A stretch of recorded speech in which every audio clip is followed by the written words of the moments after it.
You rang? Okay, I think we are Yes. recording. Let me mute all here. Oh, hold on. How do I mute my? I gotcha.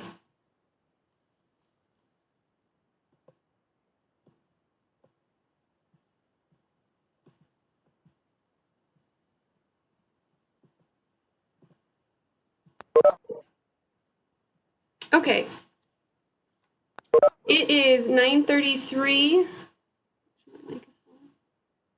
It is 9:33 on October 9th, 2020. This is a scheduled time for our workshop regarding changes to Chapter 557 of the Nevada Administrative Code. This is being video conferenced for the changes to our open meeting processes to allow for it not to be held in a physical location. It is being videoed and recorded, and this meeting has been properly noticed for the open meeting law. Just FYI, the following staff are on the call. Of course, myself, Ashley Jepson, the Plant Industry Administrator, Lecha Ortiz, Alexa Johnson, and Shada Sanjida. I apologize if I just butchered your name. She's new to our hemp team, so I'm glad she's able to be here. And I believe Rebecca Allard as well is on. Okay. So we had a workshop on August 27th, 2020, and we heard from a number of people that they didn't get the notice, they weren't aware, and they wanted to provide public comment. So I will say we're working through the virtual meeting process and making sure that we're trying to get as many folks notified as possible. A notice was supposed to have gone out to all of our certificate holders, but it really is based on the individual that's listed on the notice. But I still heard for the upcoming hearing that we had scheduled that there were people on that didn't get notified as well. So we tried to send the notices out again. We're having this other workshop to solicit more comment. We definitely want to hear from you in this process.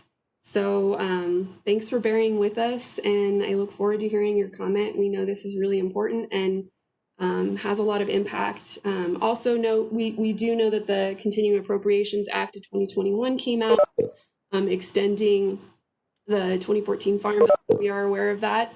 And thankfully, we've had an extension because we obviously weren't going to be able to make the October 30th deadline. So that's good news to give a little bit more flexibility here.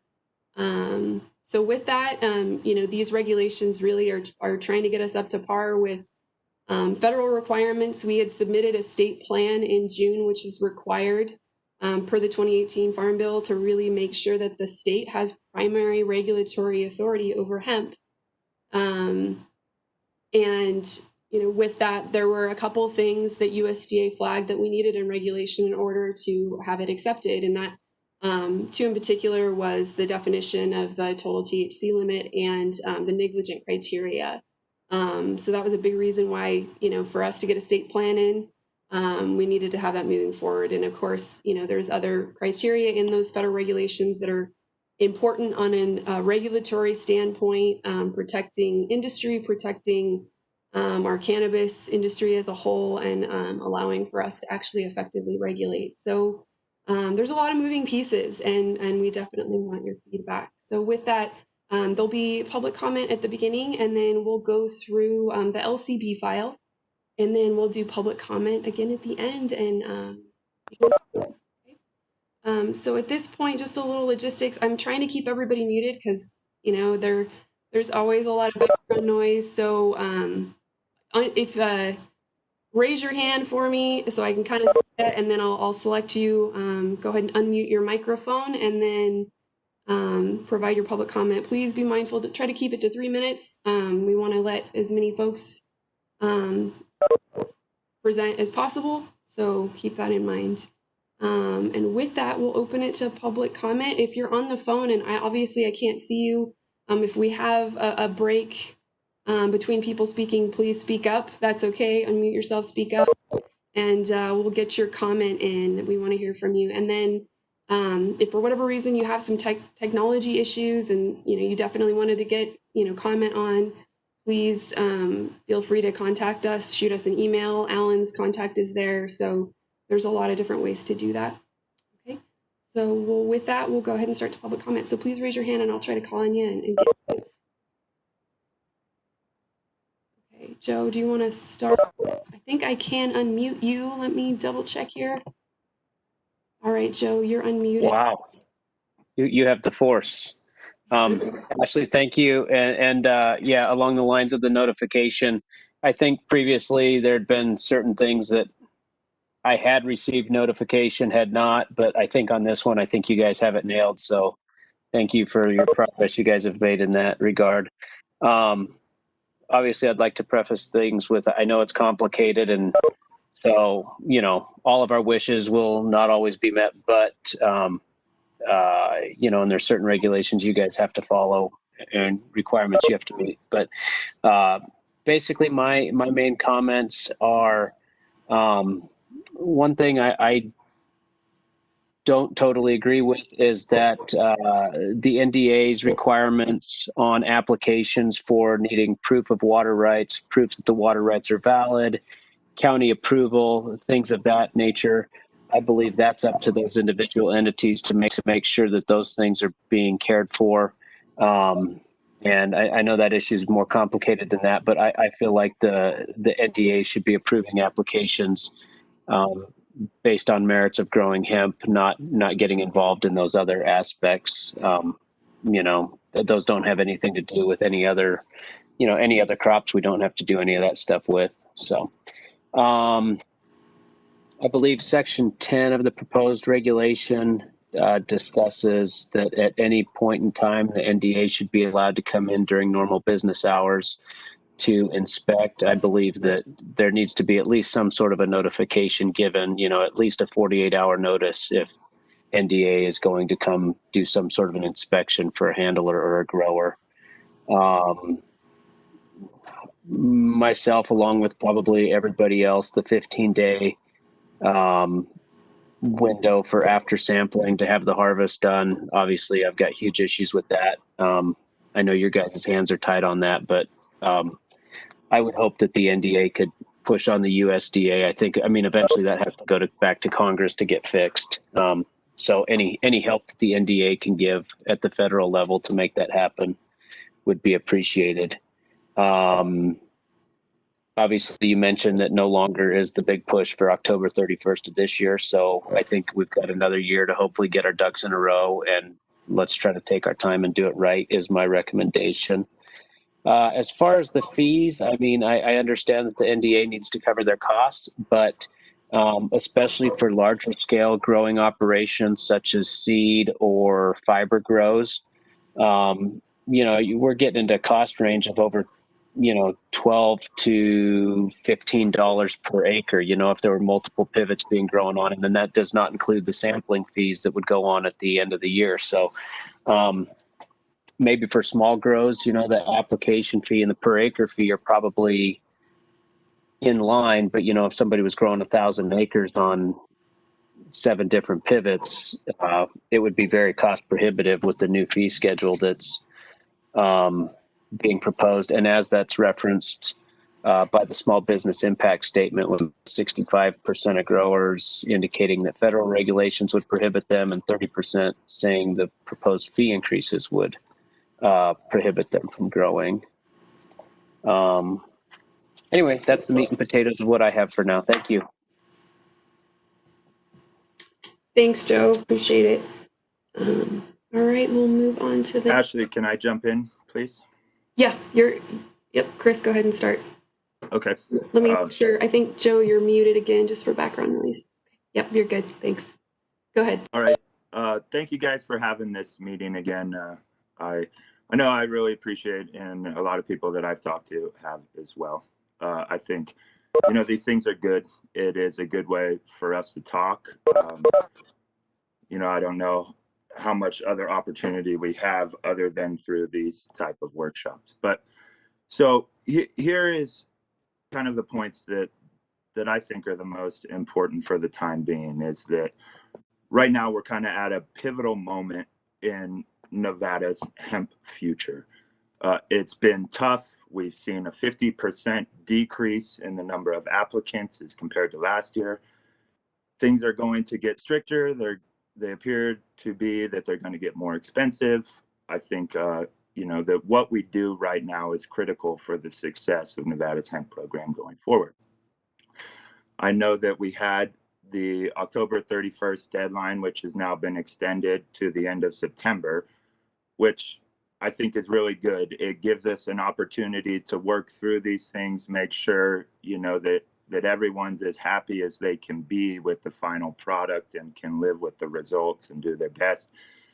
And so I don't know what the NDA's intentions are, but, you know, I think it would be in the best interest of everyone, since we do have this time frame of almost a year now, that we can kind of draw this process out and take our time with it, especially in light of the fact that the USDA has reopened the comment period. You know, they've raised 12 different areas that they were seeking comment from people. The areas that they've raised are very good questions, and I hope that a lot of comments were submitted, and maybe there will be some changes made on those 12 areas. I know, you know, the way things are worded right now in the rules from the USDA, it really is just it's not going to work with the hemp industry, especially if you're growing for CBD. It's likely to be the end of it.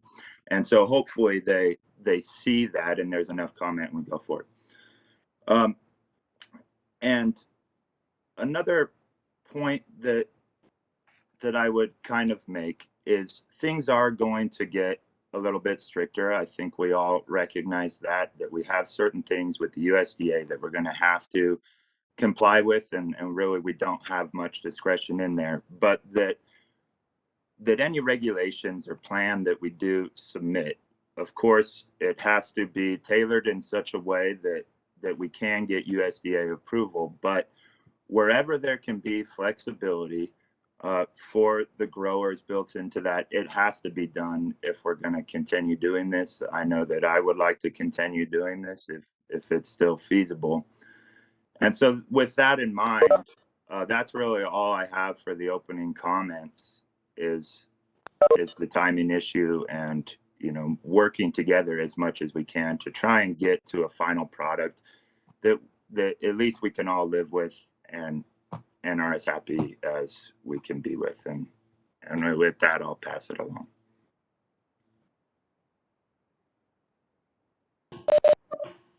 Thanks, Chris. Okay, Will, I see your hand and we'll move it on to you. Thank you. Hi, this is Will Adler. I am with Silver State Government Relations, and I represent, you know, Scientists for Consumer Safety and do sort of analogous things to hemp around it as well. But, you know, I've been interested in these regs and trying to work with the whole hemp process in general, just because, you know, it's kind of where it's at in Nevada. And we really did a good effort last time to try and, you know, make a sort of the most progressive hemp plan we could, I thought, and sort of propose it to USDA. And then we did try and do a pretty big push effort to make this industry work in Nevada. And I do think we still need to do that, whether that's, you know, bring it into more of a fiber route or more of a seed route, like you said, Joe, or whatever there's going to be. We need to be maybe more flexible with the regulations in that aspect. On the fees, I could see possibly, like, you know, we could dedicate it for oil or for fiber, but you're not seeing a lot of other states do that either, though, is my concern. So it is kind of like a very tough situation where we keep submitting plans to USDA federally, and they keep knocking us down. I am sympathetic to that. And then for some of the language that's sort of Nevada specific, I do agree that, you know, maybe the water rights language was kind of new or you know, not something you see in other ag language. But just around the hemp issue itself, I think it's tough. It's very difficult because even right now with testing, we're being told, you know, different things from different departments, to be frank. I mean, we like the process as Nevada cannabis testers to try and do hemp tests and be very accurate for you guys to make sure you are below that 0.3% THC or represent that when you are.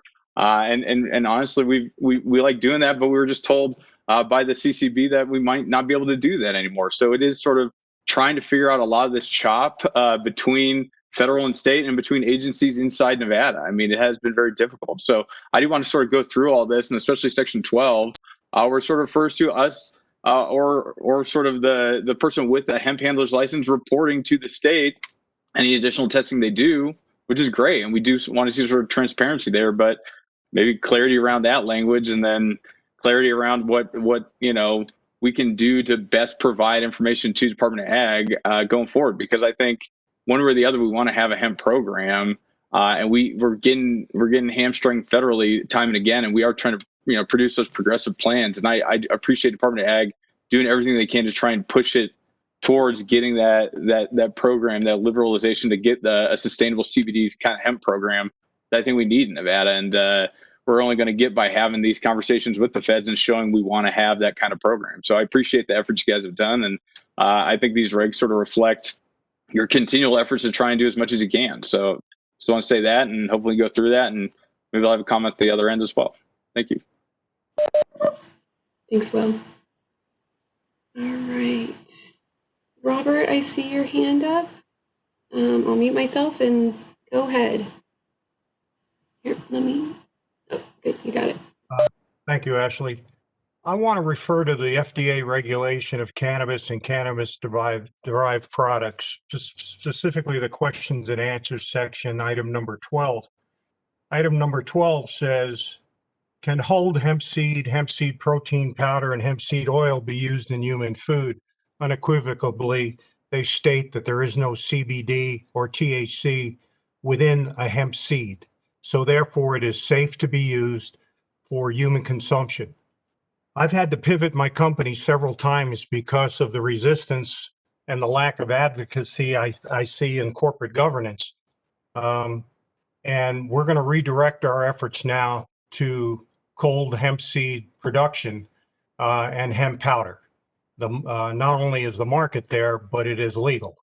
Where the state is getting its interpretation of abdicating to the federal government, I think there's some flexibility there that, in the absence of any approved state plan, growers can apply to the federal government for a grower's license.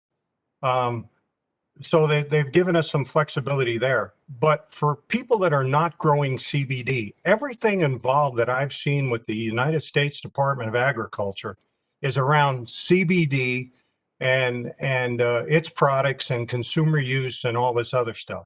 It puts the anomaly companies like myself at a disadvantage where we've got to go get FBI checks and all this other stuff simply because we want to bring in seed from wherever we want, and then process it and use it for legal industrial uses.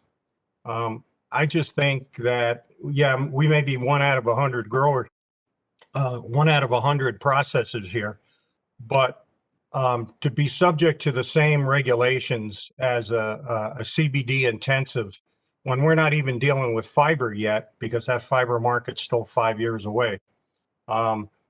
But we're dealing with just cold pressing seed, which is perfectly legal. I just, don't understand why we've got to be subject to all these regulations. Thank you. Thank you, Robert. ML, I see your hand up, and we'll go to you.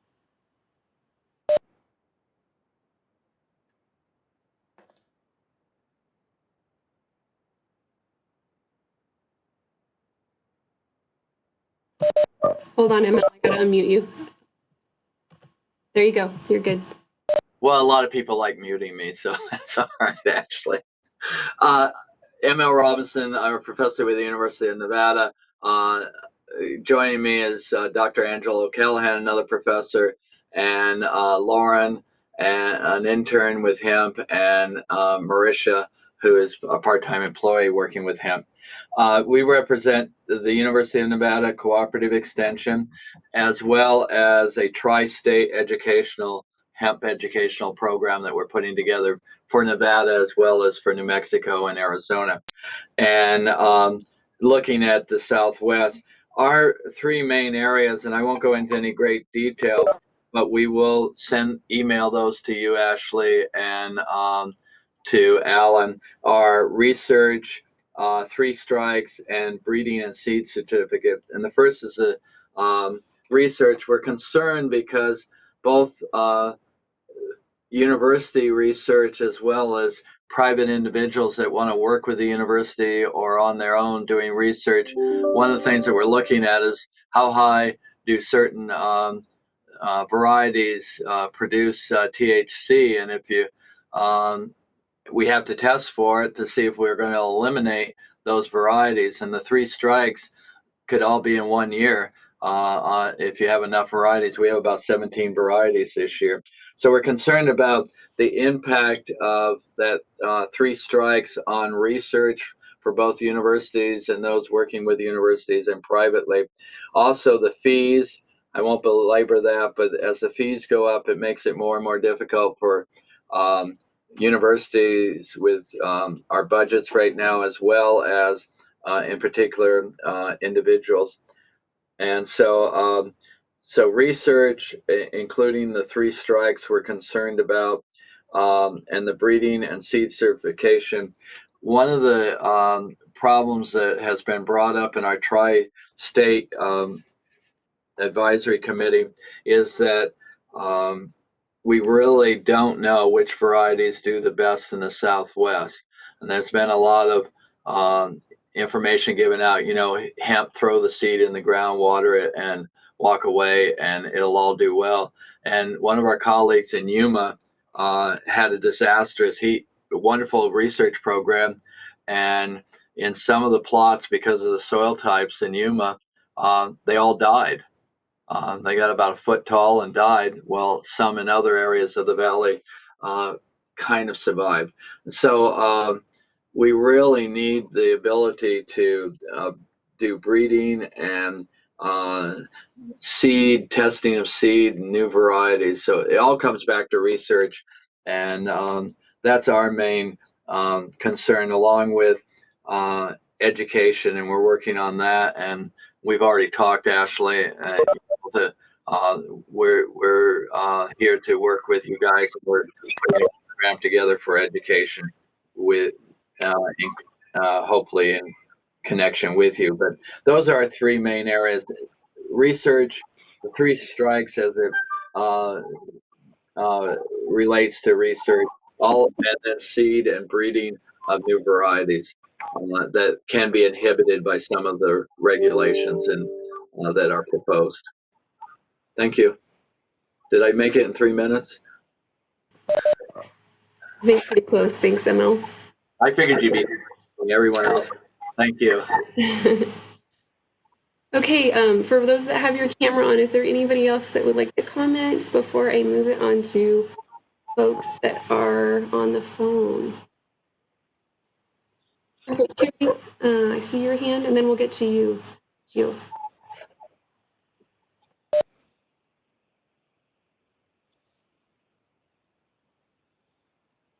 Terry, you're unmuted. Okay, this is Terry Bath with the Nevada Industrial Fiber Cooperative.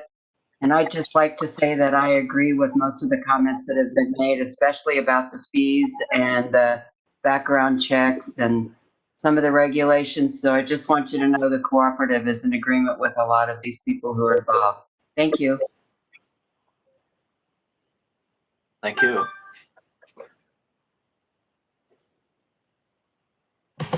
Thanks, Terry. And I'll move on to Gio, and I apologize if I'm saying your name wrong. I'll unmute you. There you go. You're ready.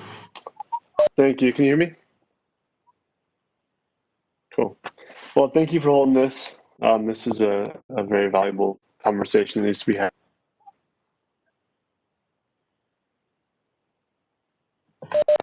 I think we're losing you a little bit.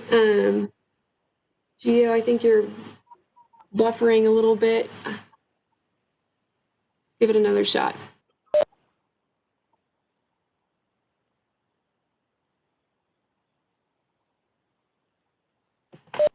I'm not hearing you.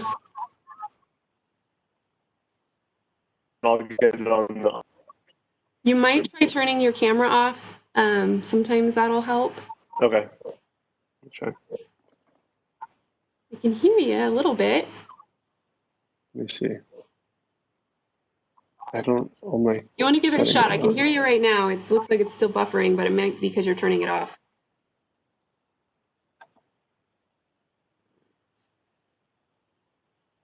Still not coming through.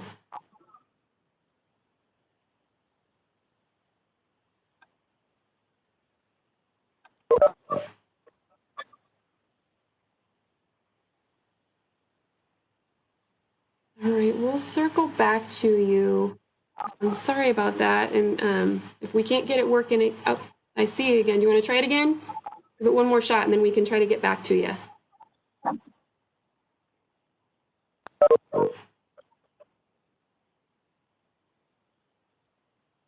Okay, we'll come back to you. All right, I believe folks on the phone to unmute, you can hit *9. So we'll give that a shot.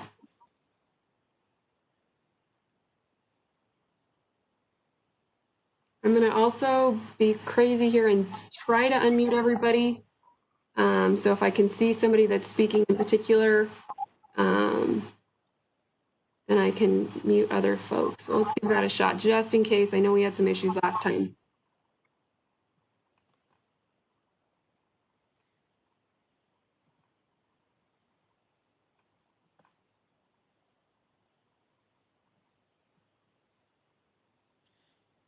Okay, I have unmuted all. So if there's somebody that's having trouble, and as Alexa just brought out, if you can use the chat as well.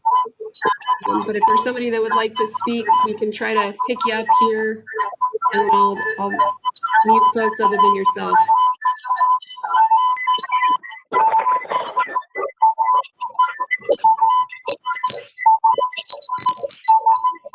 I'm not hearing anything.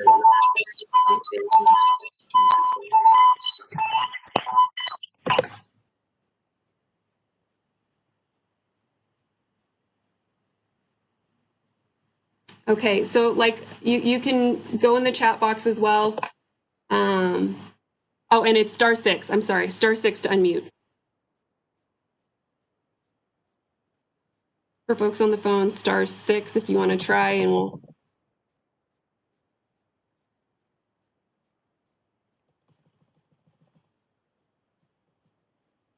Okay, well, there's still opportunity for comment at the end as well. Jason, I just. Ashley, this is. Yep, go ahead. Okay, sorry, this is Jason Stroll from 374 Labs. I just want to have a quick public comment. Thank you so much for putting this together and for looking at these regulations. I just wanted to say that we thought that some of them were, as some of the other speakers said, were a little restrictive, and just don't want to see anything that's too burdensome to the industry, as it's just so hard to operate as it is just in Nevada. But we just wanted to say that we're here for the industry and here for the Department of Ag, and if there's anything we can do on our side to help, please let us know. Thanks. Thanks, Jason. Okay. All right. So we'll go ahead and go into the LCB draft as it stands right now. I appreciate folks that already referenced some of the sections, but we can talk a little bit too about our thinking and approach through that, and there'll be public comment opportunity at the end as well. So hopefully we can troubleshoot if folks are having issues, but again, that's *6 to unmute on the phone, and we'll open that back up at the end. And again, if you had any other technical difficulties, then please send us your comments. We want to consider those. Okay. All right. I'm going to go ahead and share my screen here on the most current LCB draft. You guys likely have seen them. They were part of the public notice. They're on LCB page. They're on our website, and they were emailed out to certificate holders.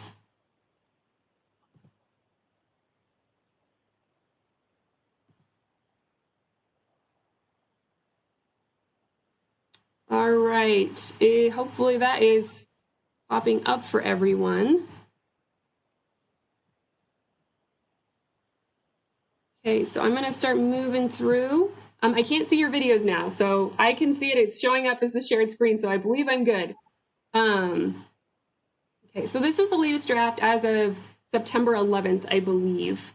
It's really honing in on our attempts to try to get our standards up to par with federal law, to get those extra areas that we waiting on comments we received, but where we were instructed that they needed to be incorporated in order for our state plan to be considered. And, you know, I want to emphasize this, we definitely want to get these regulations right, absolutely. But we're in definitely, even though there was an extension, there's still a time crunch. You know, there's still the regulations do need to be adopted and move forward, and that needs to be reflected before we can get USDA to really give us more feedback on our state plan. And with that, we definitely took the approach of referencing CFR. So if things change, we're ready to go. We're in a good position. So as those comments are taken in and these regulations unfold, that, you know, we can move with that.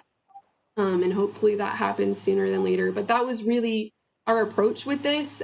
We know it's a new program. We know, you know, as the years come, there could be more and more changes, and where those changes are favorable to industry, we want to see that, and we want to be able to adopt that.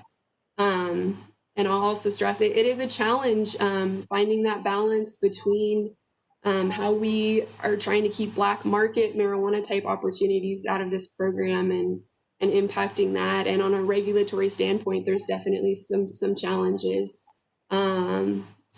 But we, you know, it's trying to balance that with the industry as well. So I just want to thank you guys for taking the time to go through this in depth and provide that feedback, so we can go back to the drawing board and look at what we can do. So I'm going to scroll past the legislative digest and kind of right into the language that we've put into place. Mind you, a lot of this is stuff that was in our current regulations, but with the 2018 Farm Bill, we're trying to get that all up to date, ready to go. So, you know, we had the authority for the registration and testing and all of that, but it's here again. So it looks pretty extensive. There's a lot of blue. And again, that was shifted to referencing federal law so that as they make changes, we're ready to go with those changes too. So one of the things that came back with our state plan submission is the specific definition of acceptable hemp THC level. Being that our regulations previously had hemp defined, you know, we thought we were pretty, and it had, you know, testing information. We thought we were pretty good there, but the feedback we got back from them was this needed to be in regulation. And that, you know, here's the definition here. It's straight from the interim final rule. And it accounts for dry weight, which needs to be assessed by the lab, the measurement of uncertainty, which, you know, I think is a really good thing. It gives a little bit of flexibility to our growers, and making sure that that's reported on the lab reports in the future. So the definition is not as beautiful as I'd like to see it, but it is straight from what they requested we essentially adopt. And we kind of went back and forth on that. But the ultimate goal here is making sure that it's reporting dry weight, that it's reporting measurement of uncertainty, and we're giving that range on the results of analysis. Key participants, as you guys are aware, this piece was really put into place so that other key participants that are involved in a business that might have a record, drug-related felony record, are not eligible for this program. So, you know, a lot of times we see folks have somebody else submit an application even though they wouldn't directly apply. So anybody that's, you know, falls within this criteria, it's putting that limitation in place. And this was an area, as we go in more, it'll show later that we had to change in our regulations that had up to 5 years of a drug-related misdemeanor or felony, and that needed to be changed to 10. And the language, you know, again, here is more concise, and that's specifically from the 2018 Farm Bill and as referenced in the interim final rule. So here it defines that measurement of uncertainty. You know, it needs to be a scientifically validated process. We've gone back and forth with USDA based on our last workshop on where the flexibility is. They do have a guidance document that says specifically, you know, the criteria that needs to apply to a measurement of uncertainty and the standard it needs to meet. So, you know, we are in a narrow window on that, and rightfully so. It should be scientifically based. It should be based on the lab. And that's exactly what we've heard from USDA.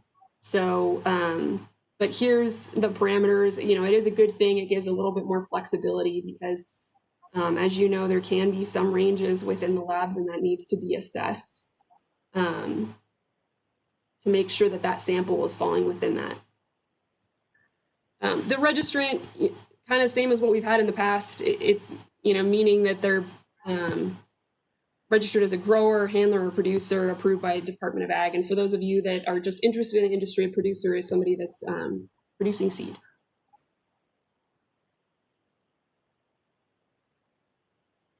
So a lot of this is really specific in Section 7 to that registration piece and the information that needs to be listed, the key participant, and a lot of this language is pulled from previous regulation and pulled from CFR.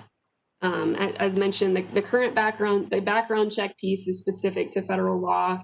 The 10-year piece is in the 2018 Farm Bill, so it would require a congressional act to change.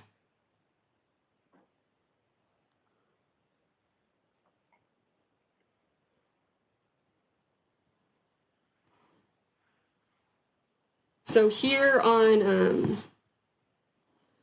Subsection 2, we see the department will approve an application for registration as a grower, handler, or producer only if, again, that's got that key participant piece that that they're not eligible to be pursuant, and that's why they're defined.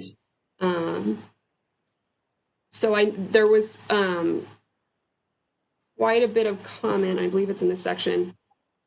Department determines that the application adequately describes the approvals the applicant will be required to obtain. So that's one of the concerns. We got a ton of inquiries, concerns from a number of different county commissioners, cities on the concerns of them circumventing getting water rights, having actual approval. And so those pieces were why we tried to fold in local jurisdictional approvals and so forth to try to work with our counties and our cities to address that, and other agencies. But we'll definitely obviously consider your comments on that. Is our aim to try to support those and make sure that things weren't being circumvented. And it was based on, yeah, some of the frustration that we directly heard. But your comments were heard loud and clear, and we'll assess that piece.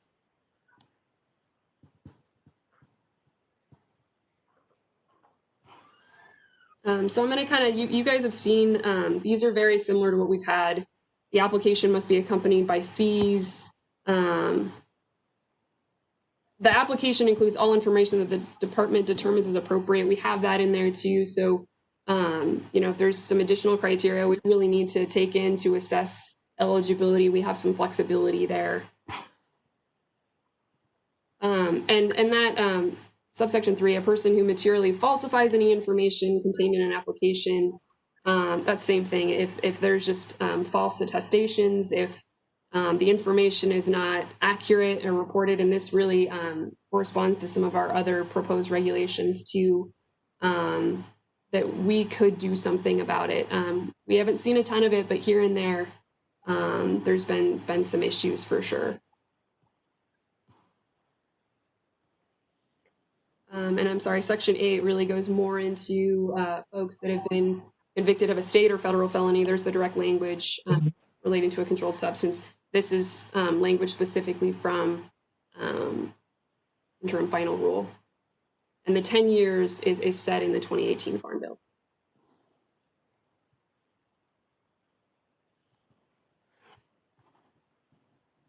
And I know in August, one of the comments made was that we didn't have in our regulation some of the exemptions to that denial or so here that is encompassed from the interim final rule. A person who is growing hemp lawfully with a license registration or authorization under a pilot program, that, you know, they wouldn't be ineligible.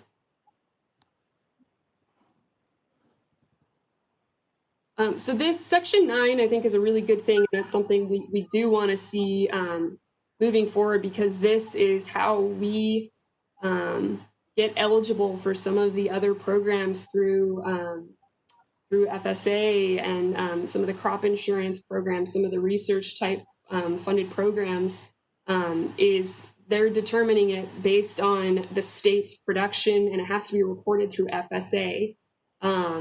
And so that's why it's specified in interim final rule. So we definitely want to see this piece in particular move forward, because it has a lot of advantages to our industry to have this required reporting submitted. It makes us eligible for a lot of opportunities. And unfortunately, in the past, we weren't asked for this, even though we were in production, and therefore we weren't folded in, which, just FYI, we're still combating that.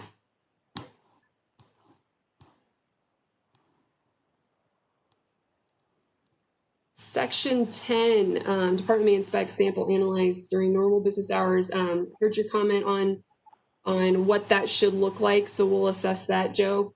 Definitely want to have, access to the property to be able to take a sample. There's a lot of benefits to, potential circumvention that could happen. Mind you, 99% of our sampling is scheduled. We want to, and you have to, part of the requirement in their interim final rule is that somebody be present for us to take a sample. So that in itself will, it being a requirement, we're going to have to work with you on some level for sure.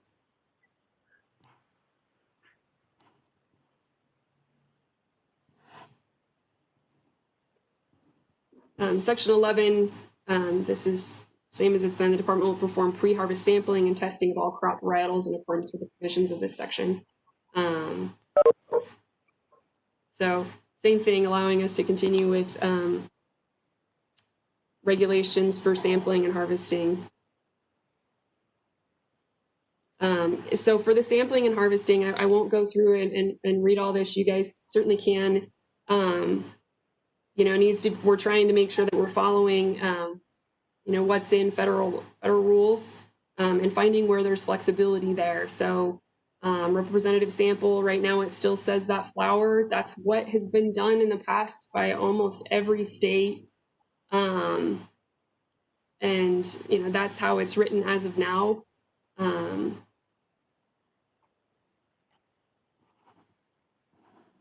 And the testing procedures are listed in section 12 of this. And again, that's referencing interim final rule. Subsection 5 here, just making sure that we're giving you guys the reports of analysis. So some of it is definitely cleaning out, having more line by line of expectations. So here, subsection 6, registrant shall harvest a crop in a timely manner after the receipt of the report of analysis issued by the department, but not later than 15 days after the date upon which the department collected the representative sample of the crop pursuant to subsection 3. So in our initial state plan, we had tried to get through after the receipt of the report of analysis, because we know there can be delays in labs, which we're really trying to overcome, and I think we've done a lot better job this year. But that you need time after even getting that report of analysis to address this.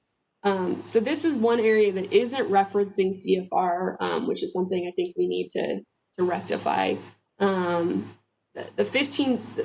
The one thing I'll say about the way it is now is we're required per NRS to provide resampling. So if a crop does exceed the maximum THC limit, we can get out there, resample, and that resample date resets the clock. It gives opportunity for that, but I understand regardless, that's a pretty tight window from waiting to hear where you're at, whether you're going to need to resample and where you're at. That's a challenge, and we made a comment to USDA on that as well, and I think a lot of states did.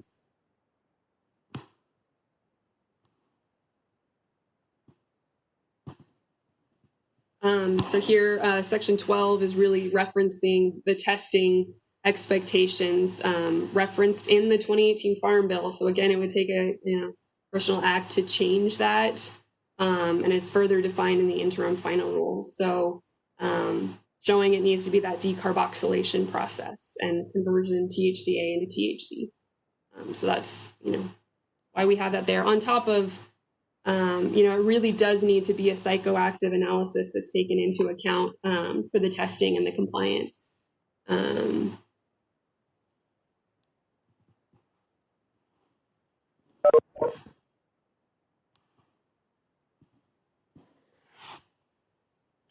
For the dry weight analysis, one thing we're trying to do, because it's one extra step by the labs, we're trying to get approved that we could do a method validation of dry weight analysis per our current protocols. We've been working with USDA on that.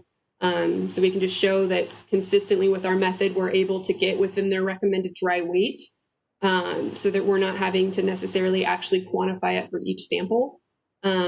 I think that will save time, allow things to be turned around quickly, and it's something that USDA apparently hadn't been approached about yet and we're considering, but I think I'm optimistic anyway. Section 13 talks about the disposal. As of right now, anything that exceeds the limit has to, cannot enter commerce. They have guidance on what that disposal looks like. So the limitation on it not being able to enter commerce really kind of sets some of the detail for the disposal. We try to work with folks as much as possible on where that's feasible, because it can be case by case. And so that's why we have the disposal plan needs to be submitted, so that we can work with you on that and make sure that it meets those requirements. And again, I know I mentioned this initially, but all these areas have to be addressed in that state plan. And, so that's why we're trying to make sure we have all of our ducks in a row to show that. So the negligent violation one, again, this is one we knew that there were a lot of comments received by USDA. We submitted comments, ML, similar to what you were saying, the 0.5, concerns of it being so early in this, production program on where the research potential is. So to figure out, whether they're going to change that 0.5, there's 3 criteria that are listed in CFR for negligent violations, and that is failure to register, failure to provide the legal location, both of which, even in current regulations, if either of those were issues, we would definitely be taking enforcement action. That's circumventing the whole intentions of this program and making sure that you're selling hemp and not marijuana. So that would be a concern in itself. But the big piece is that it's setting a 0.5% limit. If there's 3 or more of those, you're out of production for 5 years. And I know USDA submitted received a lot of comment on that. I think they chose this. Other states were doing it, and it was a recommendation to them to try to get folks to really assess what's happened, make sure that they're selecting proper varietals, they're doing appropriate timed testing. Was their aim. They indicated in the interim final rule that they assessed state report records to set that 0.5% limit. But again, they've received a lot of comment. We don't know how that'll change, which again is why we tried to reference CFR. So if it changes in the coming months, we're in good shape. And those things would take a long time to take action on as well.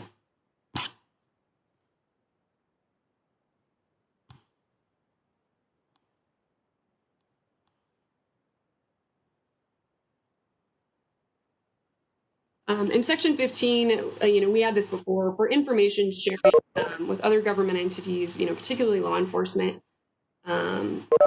This, I think a lot of times is quite favorable to industry because there's neighbor disputes that come into play. My neighbor's growing marijuana, and it's an easy way for law enforcement that receive that call to look it up. They can always contact us, of course, and say, no, they're a registered hemp grower. So we try to share that information freely with our law enforcement agencies, so that you guys aren't getting hassled when you're doing the right things. In section 16, back to our fees, showing that what those levels are. We did receive public comment or a written comment regarding concerns for folks that are just selling nursery stock. So not intended for, anything beyond that. So the concern of, well, if, we're not having to, just the concern on the services and what that looks like, and the fact that they're also paying a nursery license fee. To us, we figured if they're paying a nursery license fee, we could likely cross-train our nursery inspectors to do both at the same time in terms of verification to ensure that they're following the requirements of both programs. And so we reduced that proposed fee to $725. So then in combining that with nursery, it would be about the same as what everybody else is paying. So that was our goal there, with some back and forth discussion and what we proposed.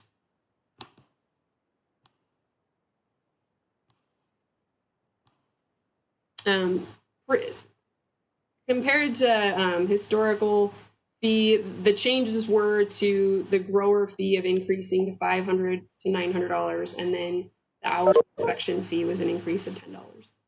So appreciate your comments on that, and the folks that participated in the survey and who have been talking with us, and helping us assess this program over the last, frankly, couple years. Okay, so here applies subsection 3, that $60 an hour fee for the inspections, and it was previously $50.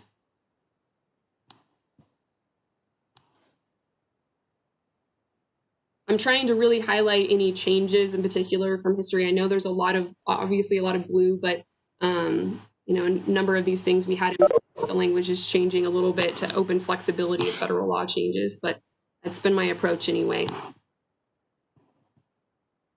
And here's our civil penalties. Fees are the same as what we had in the past. First violation $250, second $500, and any subsequent. So that's any violation to 507, the things that we've talked about and that are listed in the regulation draft.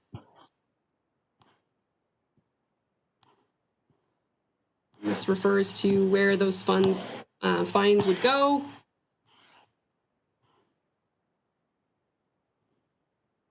And then we're diving in section 19, the seed collection piece. There was language previously on, where the seed needed to be sourced from and some limitations there. But with the changing of the 2018 Farm Bill and fully legalizing hemp, we didn't see the need to do that. You guys can directly order and handle that piece.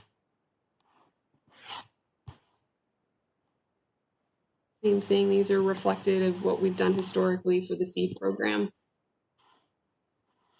Okay. I think we're just about through it. I know that was a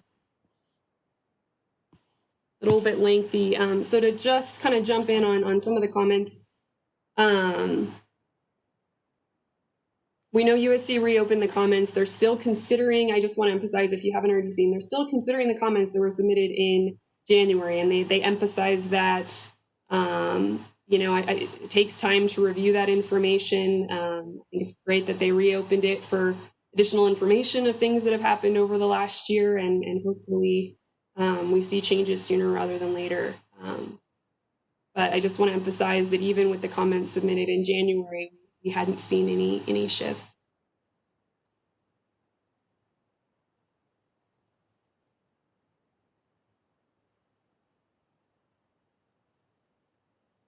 Okay, I think I addressed some of the comments that I had follow up on the thinking and rationale behind. And I will stop sharing my screen and we'll reopen for comments. Give me just a second.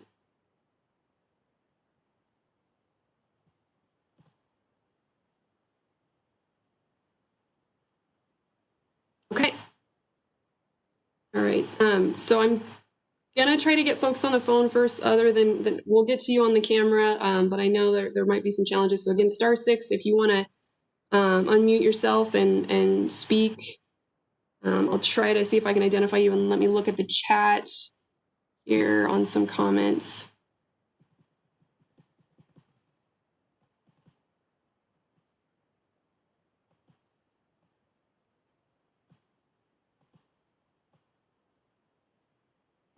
ML shared some general services here.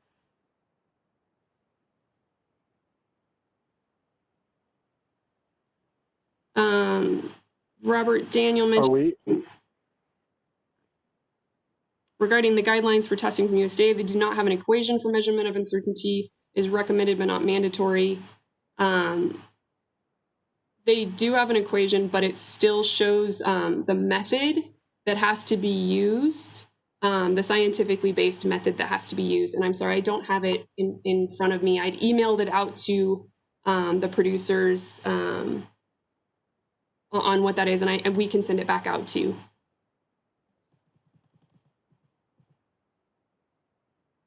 And ML, I think you were mainly just talking about some potential services from UNR. All right, folks on the phone, any success, *6? Chris, are you able to hear us? I can hear you. This is Doug Buffleman from Nevada Farm Bureau. First of all, I want to express my appreciation for you guys rescheduling and having a second workshop like this. I think it's been very helpful. One of the things that I read in the Minnesota plan that was adopted involved the protocols for pulling samples in the field. And if I understood correctly, they were randomly selecting flowers from the total plant and incorporating them into the test. I don't know if that's something that Nevada has considered, but it seemed like if it worked in Minnesota and their plan got adopted, it might be something that would be useful to get a better blend maybe here in Nevada. But again, thank you for this opportunity, and we look forward to working with you down the road. Thanks, Doug, and I appreciate all your help with reaching some of the groups. I didn't mention that in the beginning, but we're really trying to get a comprehensive list on top of our certificate growers. So folks that are interested in industry, other ag groups, Nevada Farm Bureau, the fact that they didn't get the notice is a problem. So we appreciate your help with pushing that out. And I also want to mention that we're trying to, we have a list of ag groups that we're aware of. If there's anybody else that you can think of that we definitely want to add to our contact list, we're trying to refine that. And we will be posting something, I believe, at one point on our page where you can subscribe to be notified of all department workshops and hearings. So they're working through the kinks on what that looks like a little bit, but it will be on our site eventually. And we'll look at Minnesota. We do have the state plans and kind of the different areas that they've emphasized and working on. So we'll take a look at that. We did take one of the former comments of trying to take flower samples from the top third of the plant that was recommended by USDA. But we can definitely look at Minnesota's too if that was accepted for throughout the plant. We'll look at that. Thanks. Okay. Anybody else on the phone before we hear movement anyway? Okay, Chris, I saw your hand up, so we'll go to you. Mute myself here. Yes, thank you, Ashley. So I saved some comments particular to the proposed regulations for the end here. And I apologize that I haven't gotten these to you yet. I've been working on them and just had a ton of stuff to do. So I kind of wanted to run down a couple things. First, section 4 with key participants. This definition is different than the definition that's in the USDA's IFRs. It's extremely more broad than the definition in the IFRs. And I think it's kind of problematic. There are a couple of inclusions of different words, direct or indirect financial interest, without limitation. Those are problematic. And here's why. That, you know, if we're including anyone that has a direct or indirect financial interest in this company, that or in the applicant is extremely unlimited. That would include lenders of a company. It would include, almost, it would include a lot. It would also prohibit most applicants from actually complying with that. For instance, if you're a publicly traded company, corporation, and you have thousands of shareholders, those shareholders have a direct or indirect financial interest in this. And I don't know if a company would be even allowed to get a federal background check from these other investors. I know that will be true for even small businesses, that the way that it's worded, we have to submit the background checks. And I think that that's going to be a big problem. And what I propose is that we mirror the definition that's in the IFRs. And so that's the first point. Second point, on Section 5, measurement of uncertainty. And I understand that this language tracks the definition in the USDA IFRs. But I believe that the actual measurement of uncertainty would need to be stated in these regulations for it to have any teeth and be enforceable. What we have seen over the last 30 days are 3 changes made to the measurement of uncertainty. And I know that those changes have gone up, so we appreciate that. But the problem is that I think that we need to be involved in that process. And here's why. So I know you've mentioned regarding measurement of uncertainty that occurs within the lab. But my understanding of this standard is that it's not new to hemp. It's something that's used in many different industries. And it includes more than just what is done actually in the lab and the variation that's there. It should also include variation that's done in the sample collection itself. We've had the NDA come out 3 times in the last month to test, and there has been enormous variation between how samples are collected and who is actually collecting the samples. I've seen them come out where the sampling that was collected, really was the most strict it could be. They took the best parts of the plant. Other times, 2 weeks later, we had them come out and it was a much broader range of sampling. So, really to have an accurate measurement of uncertainty, you have to calculate into that equation variation that's done in the sampling itself. And so that's my one point on that. Also, so with regard to the background checks, and this is Section 7, Subpart 1B. It appears on this that we will have to be submitting the background checks with our application. I do understand that is possible through the FBI. I think it's a summary history, personal history, or something like that we can get. There are timing concerns on that. You can do it online, I do understand, but if you do it by mail, it'll take at least 12 weeks to get that back. So that is kind of something that we need to talk about there, as well as the way that it's worded. It says that it needs to be performed by a law enforcement agency and includes a check performed by the Federal Bureau of Investigation. Now, I'm not sure what the NDA intended in that, but that can be construed to require 2 background checks, one from law enforcement and one that's done by the applicant themselves, who is not law enforcement, from the FBI. So I think that we need to talk about that a little bit more and spell that out clearer, just so that everyone's on the same page and knows exactly what needs to be done. And there's not questions as to, well, I did what I thought was done or needed, and applications are not getting approved in a timely manner because there's disputes in that area. Another point is, how often are these going to be needed? It appears that would be needed with every single renewal. I am not aware of another industry that requires that a background check be performed every year with renewing your license. I've got several licenses with the Nevada State Bar as a lawyer, as a real estate broker. And I only have to do that once in my lifetime, not every year. And I think that we should look at building an exemption in there. If a person has applied, they've done the background check, that they don't have to do it every single year. I mean, I don't know what the USDA's position on that is, but it's extremely burdensome from the applicant's point of view. We have to get a fingerprint card.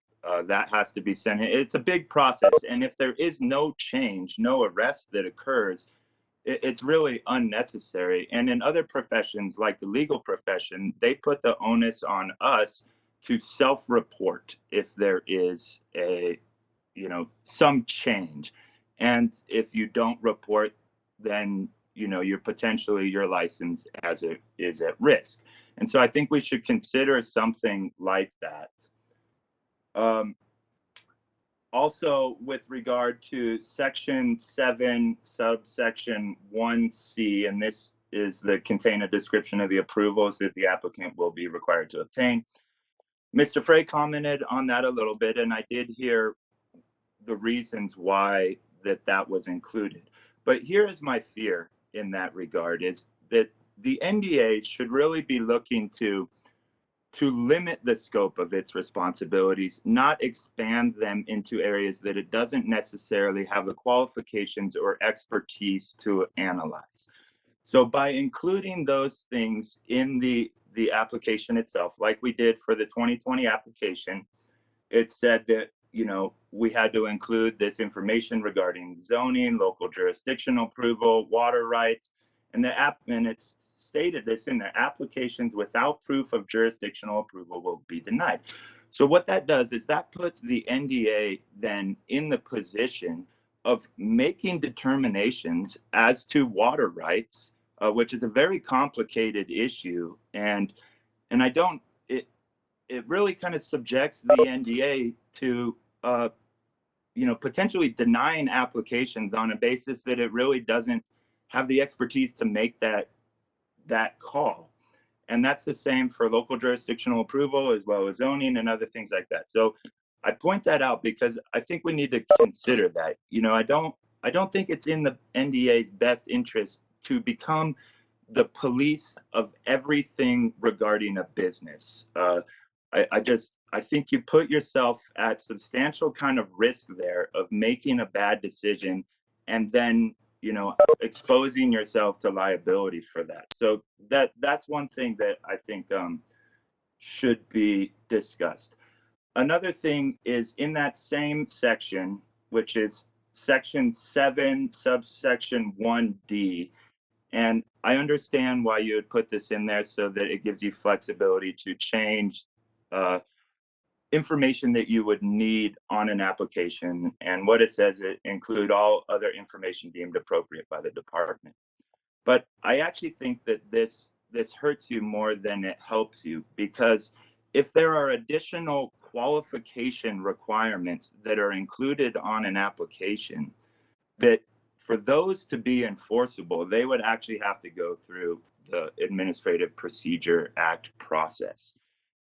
And that if things were included and licenses were then denied because that information wasn't included on there, that puts the department in a tough situation where now they've denied a license on something where it could be later determined that they didn't have the right to make that a qualification, period, unless it followed the formal rulemaking process. So I point that out as well. And I'm really just trying to point these out because I don't want there to be a lot of problems in the future. I want to try and work this out so it goes very smoothly. Another thing that I think needs to be pointed out, and we haven't discussed this at all yet as I'm aware of, in the history of the NDA's hemp program. And this has to do with Section 11, where the department will perform the pre-harvest sampling inspections. Now, the 2018 Farm Bill and the USDA require at a minimum an annual inspections of a random sample of licensed producers. It does not require sampling of every single variety produced by every single producer. And I think that we need to consider that a little bit more. I can certainly understand from the department's perspective and other people's perspective why it would be a good idea to test everything. But it may be more beneficial to the department, to the growers, to actually do a random sampling of licensees, and that those licensees can be selected early in the growing process and said, okay, you are the people now who have been randomly sampled to be inspected. You need to tell us by this date, when you want to schedule those inspections. It certainly would save a lot of cost and expense from the grower's perspective. We are out in Fallon. It's a 2-hour drive. Every time the NDA comes out, it's a minimum of a $500 charge. And we've already had them come out 3 times this year. For people who, let's say, are in Ely or other places, that is a minimum of a $1,500 charge every time the NDA comes out. And so, and things are getting really tight. It's hard to survive right now. And so I think that we need to open that and explore that possibility a little bit more and see whether that is actually a feasible thing. Colorado has done it for a long time and they've been successful at it. Chris, I want to hear everything you have to say. I really do. We do have other comments. Can you wrap it up in just a couple minutes? And send me what you have. I mean, like I said, I want to hear what you're saying, but we do have some other people that are raising their hands and waiting to. Yeah, certainly. I'm almost done. I have a couple more things pointed out. Okay, go ahead. That's all right. So, and then the next section, of course, is section 11, subsection 6, which has to do with that harvest window.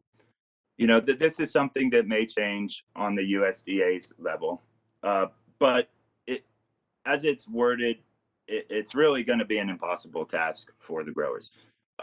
We recently got our results back 15 days after we had done the samples. So, and to expect growers to harvest before you get your ROAs back is really a non-starter. It's an extremely expensive process. And if they're going to fail and you've already spent $80,000 harvesting your crop, you're done. You're not in existence anymore.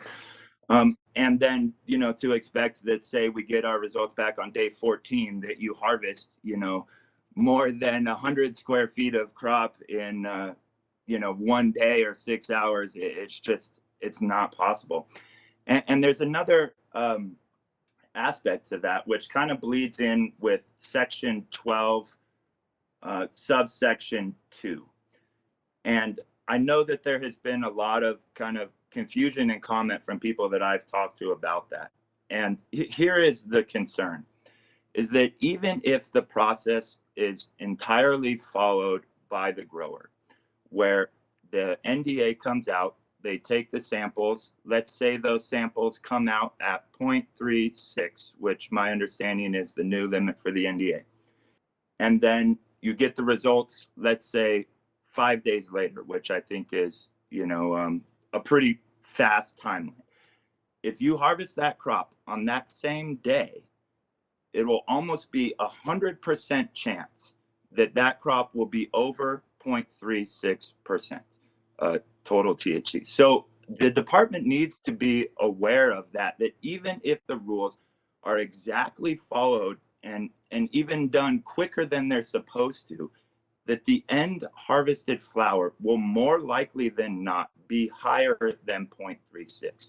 And so we have to look at, are we going to be regulating during the growing process for compliance, which is what the USDA regulations require? But if we're going to then go one step further and regulate it after a crop has already been harvested, that's going to be extremely problematic. And I think that this provision, and I know from talking with 374 Labs and other places, it is troubling for us because we test our final products with these labs. And those labs have been told by the Cannabis Compliance Board that they're required to report results that come in at over 0.36% to the Department of Agriculture. Now, I think that that would be a very bad idea, because if that's the case, and now growers who submit their finished harvested crops for testing, which is what we want the industry to do, that if now they are at the risk of having to destroy their crop, even though it is tested within compliance and been harvested within the time period, and it's over, and now they have to destroy it, now there's a big problem, because that crop at that point should no longer be regulated by the NDA.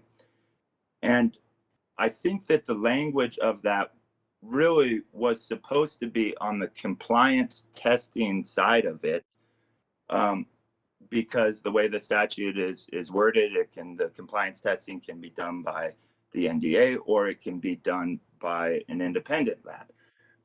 But independent labs are not doing the compliance testing. Only the NDA is.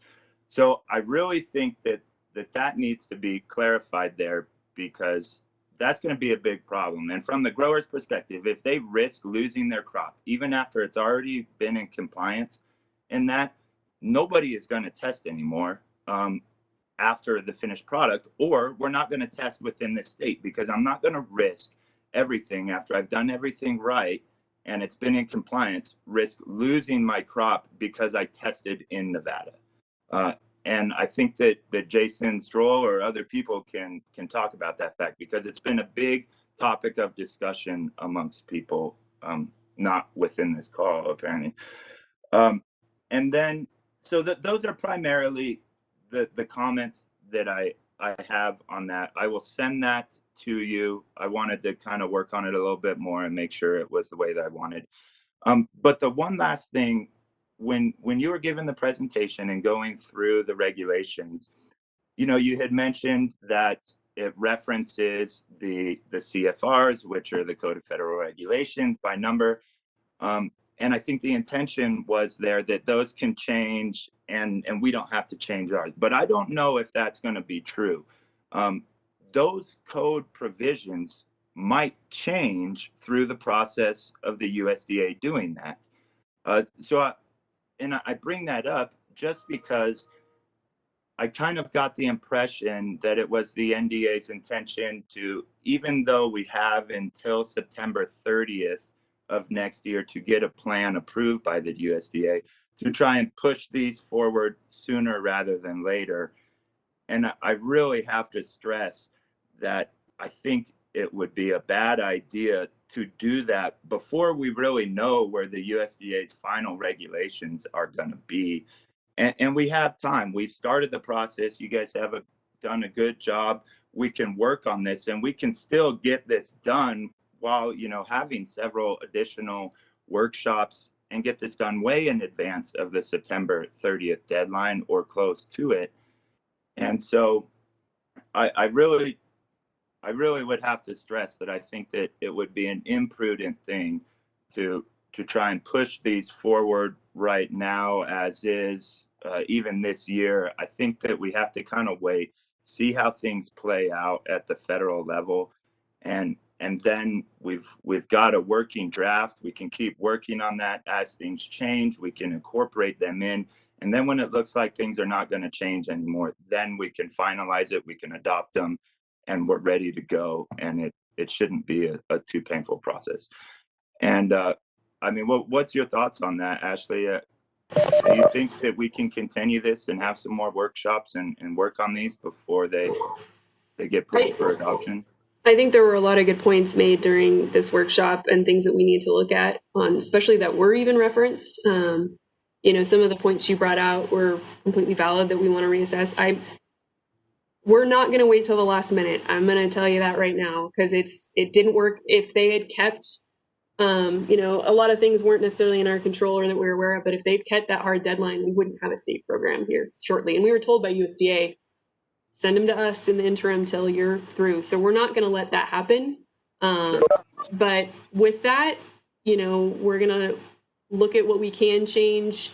and take a hard look, because there were a lot of good points made through the workshops, and we want to apply those, and we want to adapt it. I also think waiting for everything to be perfect is not going to happen before September 30th. Maybe we'll see something else. So I think we need to find a way to try to make sure that we're doing the federal intent to, draft things that will allow us to do that, and start moving forward with the state plan process. Because, September 30th is in the middle of harvest season. It's, I think they did that intentionally. That, their point was that they wanted to have states have plans accepted before the harvest period. I mean, I think it's a very interesting date, September 30th, because it's right before everyone would start harvesting, whereas October 31st, harvesting would be done. So I think that was intentional. And I totally agree with you. Let's work through this. And I don't want to wait to the last minute either, because, what I see here as well is that if we propose something and the USDA doesn't like it, they will reject it. And then we can revise and we can adapt. And so we have the opportunity to try several things with the USDA. And if they accept it, that's our number one preference, and it works and great. And if they don't, we can revise it a little bit, and we can try and get it to where they want, where it still kind of works for us. And so, there's another thing too that I forgot to mention, and I'm sorry. There are some other things that are not included in the regulation that I think we have to look at including. The NRS 557 requires that regulations be promulgated for transfers of licenses. I mean, I think while we're here, we should work on this other stuff as well. They also state that that we should do regulations if we're going to have sampling standards. And I think we need to start working on that and including those too. I didn't see any reference in here to the actual sample collection or processes on that. And I think as growers, we would just like to be involved in that. We are a treasure trove of information on that type of stuff. And please, use us. We want to help. Most of us run lots and lots of samples. And so, we really intimately understand these processes. And as well as another one, with the emergence of seed and fiber hemp and things like that, another thing that I think that we need to start considering or discussing are buffer zones. For people who grow from clone with CBD, if a fiber grow were to pop up right next door to us, that puts us out of business. And we've been doing this for 3 years, some people 4 or 5 years. We've invested too much to have things just disappear in a snap of a finger. And so I think that that's another thing that we need to just consider while we're doing this process. And with that, I'll yield my time. I know I've taken up way too much, but I just have a gazillion things to say. Send me your comments, Chris, and thanks for the detail. Appreciate it. Thank you. I'm sorry. I'm going to read what you put in the chat, and then I'll direct it to you. Mark O'Farrell mentioned, I would like to offer a public comment. I appreciate all of your efforts to develop sound regulations for the industry. My primary concern is the lack of any regulation concerning non-permitted players in the Nevada hemp CBD industry. While we as permit holders have to comply with all federal and state regulations, there are numerous entities in the state for handling, processing, and selling both raw hemp and CBD products completely outside of hemp program. NDA seems to be interpreting the handler regulations only pertaining to someone doing extraction, whereas NRS indicates that regulations should apply to anyone involved in handling or processing of hemp products. This puts Nevada handlers and growers at a severe disadvantage. Why should we allow anyone in the state to buy hemp from out of state, process, and sell it within the state of Nevada completely free from any regulation? All right, so we've got that out there. Mark, did you want to comment on anything further on that?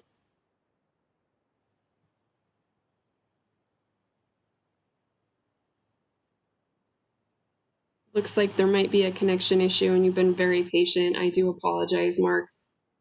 We'll see if you can connect. It's like you might be back on. Mark, did you want to say anything further than that comment? I think he's having connection errors. I'm getting a little bit of a notice. Okay. All right, next, any further comments? Please raise your hand, or again, you unmute. And I know we've gone clearly over the 3 minute, but please try to keep them minimal where you can. Robert, go. Am I open? Actually, This I'm is sorry. Bob Daniel with American Hemp Corporation. I Go just ahead. want to augment Chris's comments in the measurements. I think I'd like to hear from the Nevada growers regarding moisture control and mold implication. I don't know if that's a big issue here in Nevada because of our climate. I'm not a grower, but I am a handler.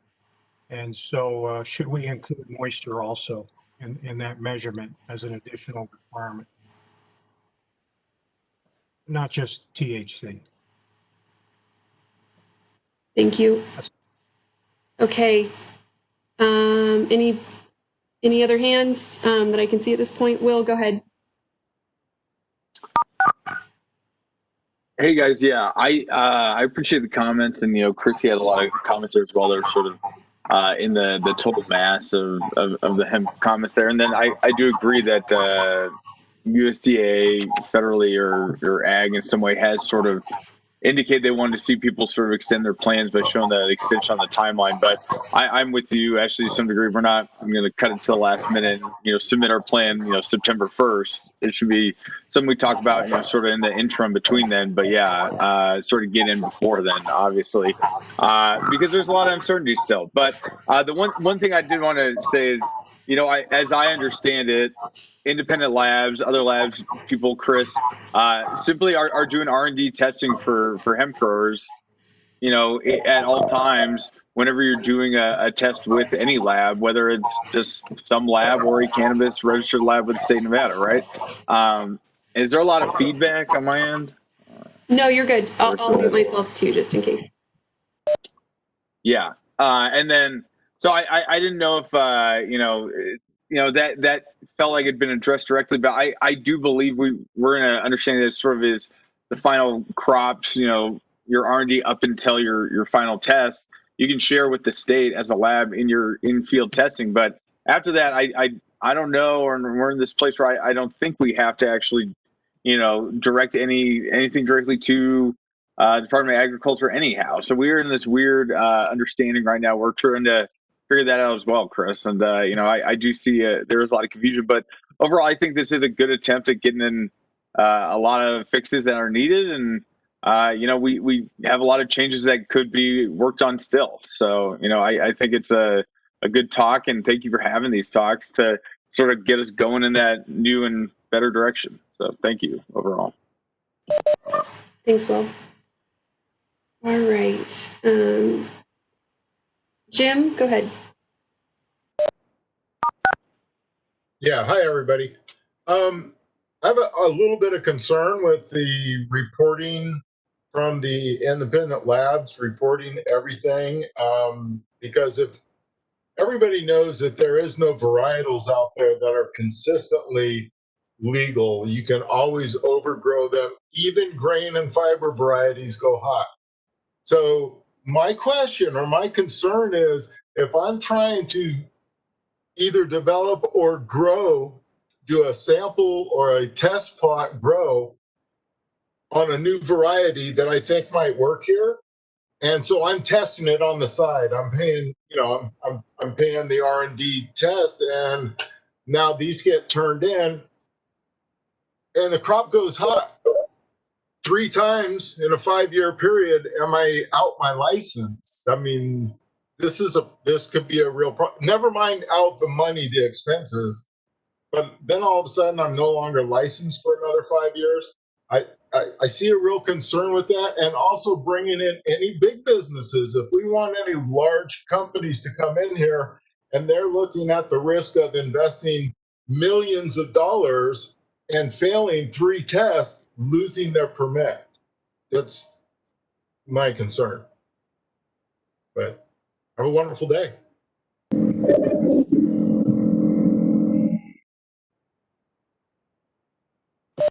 Thanks, Jim. Okay. Anybody on the phone? *6. Hello. Go ahead. Hi. This is Gio again. Can There you we hear me this go. time? You're on. Good. Okay, great. Yeah, thanks again for having this. I think it's a really important discussion to have, obviously. When looking at everything, I know I'm probably going to sound kind of radical. My background's in science, not in law, and so I'm prepared to sound a little radical. But I think that the real focus should be first and foremost on safety, obviously, and then once we are in the safe territory, really doing everything we can to help farmers, produce and to get that economic growth going.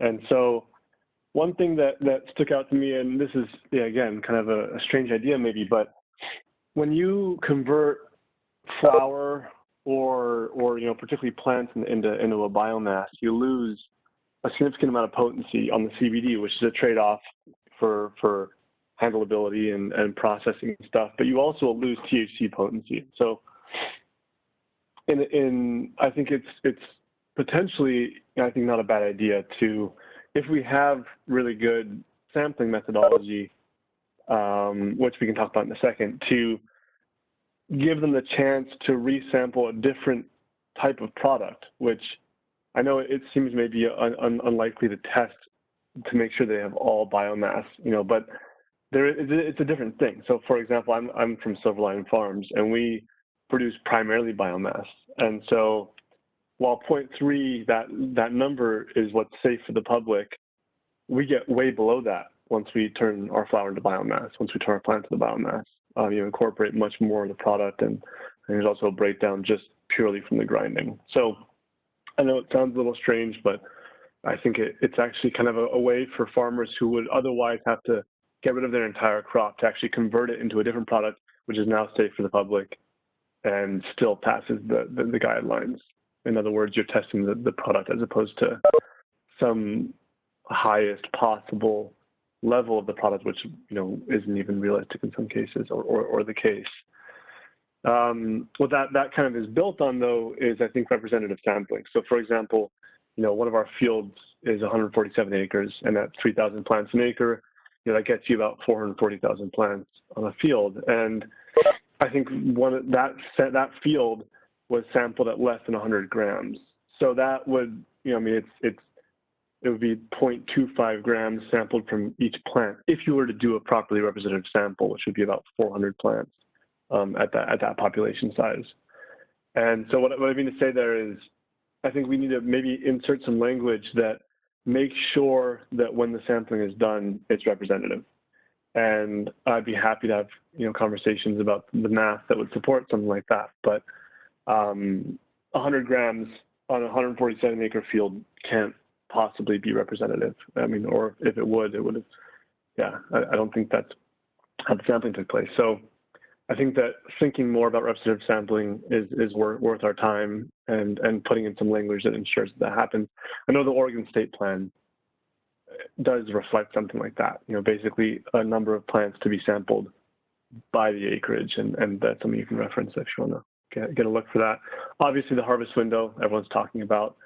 I think, again, staying true to that harvest window, if you were to implement that biomass secondary product option, that might help a little bit, because still it's got to be 30 days at least, obviously. It just doesn't 15. We farm 1,500 acres on one of our farms, and it's just physically impossible to test that much in that much time. And so we have multiple trips, and so we're in Ely, and as Chris was saying, that's a $1,500 inspection, and we have to do 2 or 3 of them, maybe even 4. It it gets to a point where we're not really maximizing safety, and we're negatively impacting the finances and the ability for these farms to grow.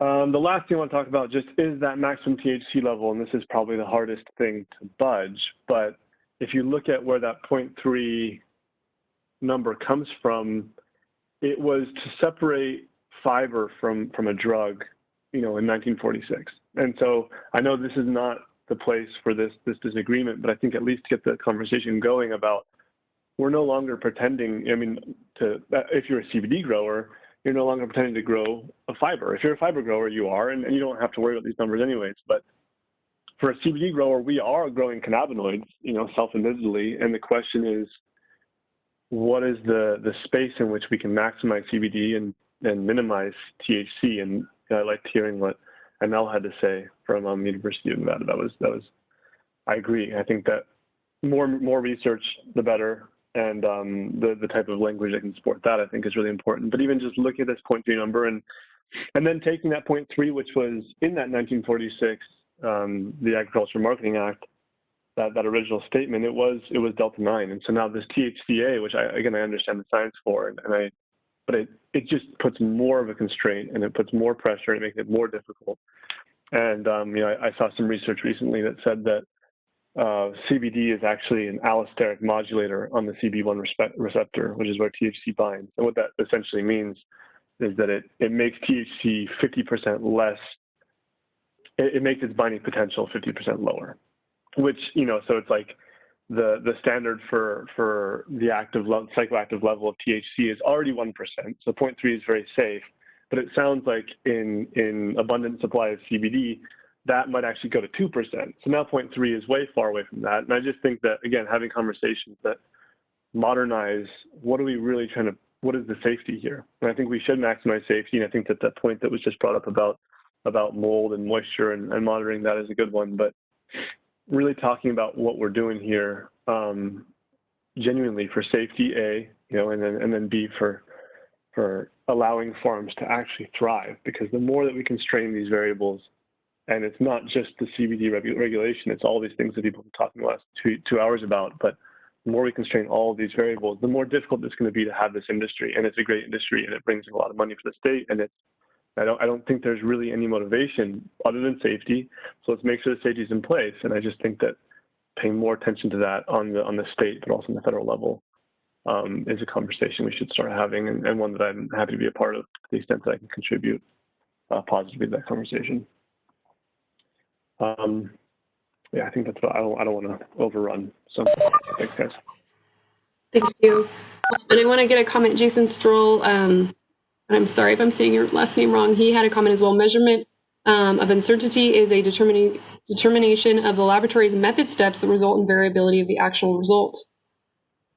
There is no set level or range for measurement uncertainty for a method or laboratory. While this analytical variation uncertainty can influence the results on our side, the variation in result is most seen in the individual samples taken for the same lot. This can result in weight % differences observed on the cannabis side. I would suggest that larger sample sizes be taken and homogenized, and that the NDA works to develop robust sampling procedures. Also, for the testing and sampling, it seems that this is directed now only on the dried buds. The final product of the crop still in the plant state may be biomass, and this testing biases the results higher than the harvested product will ever test when harvested and ready to ship. The test would not be representative of the final product. And thank you for organizing this and all the support from NDA. Again, that was Jason Stroll with 374 Labs. Okay. Thank you. Appreciate it. Did I miss anyone else that typed in? ML, the University of Nevada Extension Hemp Education Committee ML Robinson with UNR. The University of Nevada Extension Hemp Education Committee have just finished a tri-state hemp growing needs survey. We're also completing a white paper on the hemp industry for Nevada, as well as Arizona and Mexico. If you contact us, we can share it with you when finished. Okay. Comments from again, opportunity from folks calling in, *6. I missed you. If not, we're almost 2 hours in. I appreciate everybody's detailed comment. We'll look at all this information, look at everything from August, and see where we come back with. Ashley, one last thing. So we have that meeting, the notice of intent to adopt regulations, which I believe is on the 15th. What are we doing there? You know, can we turn that into a workshop, or can we kind of with the expectation that nothing's gonna, you know, get pushed through to the Board of Agriculture at that time? I just kind of want to have a better idea, so, you know, I can kind of propose the changes or other things like that. So thanks for bringing that up. I had it on my list and I was going to forget it. So we want to take some time to think about your guys' comments, to look at the regulations again, and we'll send something out early next week on whether we'll be moving forward or not. I think there's a lot of discussion. There's a lot of things that we need to look at still. So I'll say that, but give us some time to look at it based on this workshop, okay? And we'll send a notice out. And again, if you see that it's not posted anymore, obviously it's been canceled. I think the discussion here is going to take some time. So give me a few days, okay? Okay, thank you. Okay. I think that Jim wants to make a comment. I think so. All right, Jim, go ahead. I just wanted to bring up the why are we testing? And we're testing for public safety, right? And it seems to me that a lot of this testing, I know there's really not much that we can probably do about it, but in reality, this testing should be for retail products, not so much what a farmer's making that nobody's going to directly consume. It's what's on the shelf is really where what needs to be tested.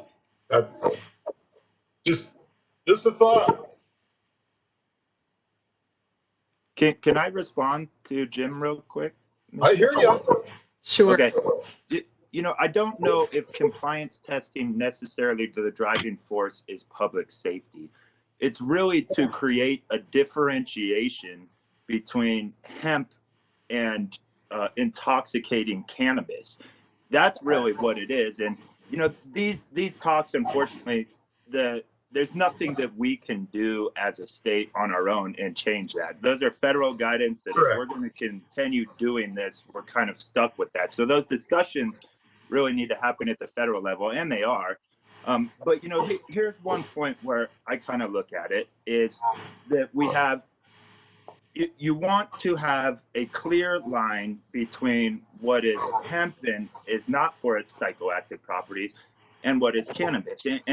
And what we know is that, you know, the lowest grade marijuana on the market, you know, is like 15%, right? And they keep getting higher, and that's what people really want. So, I mean, this is one thing that I've been trying to push on the federal level is that 1% is a good dividing factor for that. It's so far away from marketable cannabis that, you know, it clearly could never be grown for its intoxicating properties.